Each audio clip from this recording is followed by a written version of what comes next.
Bhaskaran SP cyber crime.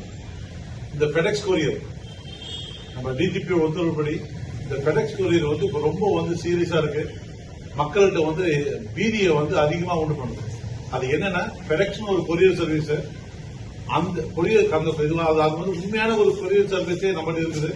But இருந்தாலும் ஒரு பேக்கா நாங்க தான் அந்த ஃபெடெக்ஸ் கொரியர் சர்வீஸ் பேசுறோம் சொல்லிட்டு தங்களை இன்ட்ரோடியூஸ் பண்ணிக்கிட்டு உங்களுக்கு பார்சல் வந்தா மாதிரி இல்ல நீங்க யாருக்கோ பார்சல் அனுப்புனா மாதிரி அது ஒரு இல்லீகல் பார்சல் சொல்லிட்டு உங்களை முதல்ல ஒரு குற்றவாளியா உங்ககிட்ட காட்டி விட்டுட்டு அதுக்கப்புறம் உங்களுடைய ஐடி கார்டு, உங்களுடைய பேன் கார்டு, உங்களுடைய ஆதார் கார்டு தான் அதுல இருக்குதுன்னு சொல்லி உங்களை பயமுறுத்திட்டு உங்களை என்ன பண்றாங்க, நீங்க இப்ப போலீஸ்கிட்ட பேசுங்க, மும்பையோடைய இந்த அந்தாரி போலீஸ் அவங்க கிட்ட பேசுங்கன்னு சொல்லிட்டு உங்களை அவங்க கிட்ட கால்